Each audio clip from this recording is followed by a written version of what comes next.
Үндістандық көріпкел Қазақстанның болашағы туралы не айтты? Каналыма тіркеліп қолдап кетуді ұмытпаңыз.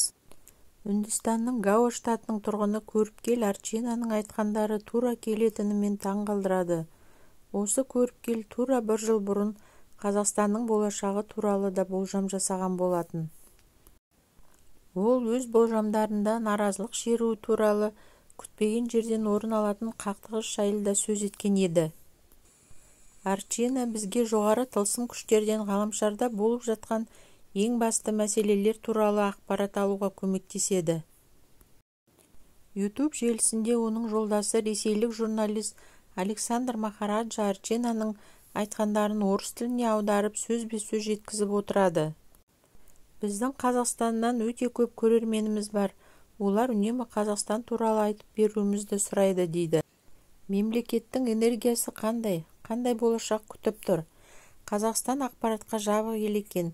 Мен Ресей жаңалықтарынан Қазақстан туралы ештеңе біле алмадым. Сондықтан бұл елде не болып жатқаны сырт көзге белгісіз.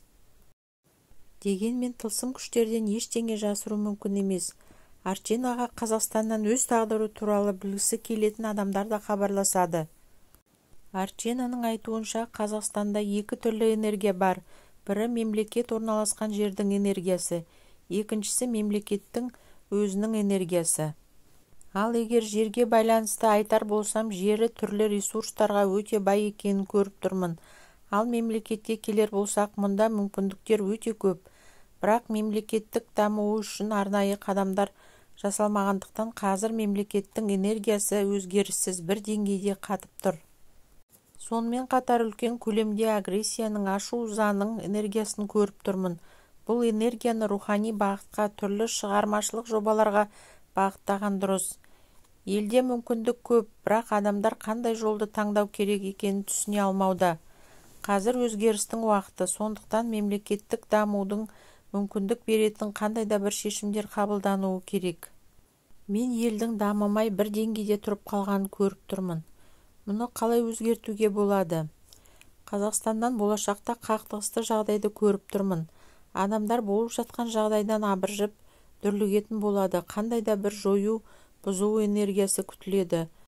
Қазіргі билік адамдардың үніне көбірек құлақ асуы керек. Себебі бұл адамдарға расында да қажет және олар үшін маңызды. Мен көптеген жылдар бойы іргетасы қаланған бұғаттардың бұзылуы үдерісін көріп тұрмын. Болашақта билік басында үлкен төңкеріс, өзгеріс болады. Бұл күтпеген жерден орын алады және ол орын алған кезде бұған ешкім дайын болмайды. Себебі бәрі ойламаған жерден басталады. Барлық жүйе түбінен бастап шайқалады. Біреулер қаласа да қаламаса да бұл өзгерістер болады және осылай болуы тиіс. Аталған жағдай адамдардың жан дүниесінің жаралануына әкеп соғады. Олар өздерін соғыс алаңында жүргендей сезінетін болады. Адамдарға бұл өзгерістің не үшін орын алып жатқанын түсінуі маңызды. Бұл қандай өзгерістер болмақ? Мен Қазақстанда өзгеріс үдерістерінің ендігі басталып та кеткенін көріп тұрмын. Мемлекет белгілі бір өзгеру жолына түскен. Мұны қандай да бір цикл аяқталып келе жатыр деп түсіндіруге болады. Қазақстанда бірінен кейін бірі әртүрлі наразылықтар бой көтереді. Өкінішке орай елде өте үлкен жою, бұзу процестері орын алады. Бірақ көңіл күйді түсірудің қажеті жоқ. Себебі осыдан өткеннен кейін ғана Қазақстан дамуына мүмкіндік беретін жаңа кезең келеді. Бұл халық үшін де, мемлекет үшін де ең маңызды сәт болмақ. Адамдар мұны екі түрлі қабылдауы мүмкін. Біреулердің орын алған бассыздықтарға байланысты көңіл күйі түссе, енді бірі позитивті қабылдайтын болады. Себебі дәл осы өтпелі кезең арқылы Қазақстан дамудың жаңа жолына келеді. Кез келген өтпелі кезең адамдарға оңай соқпайды.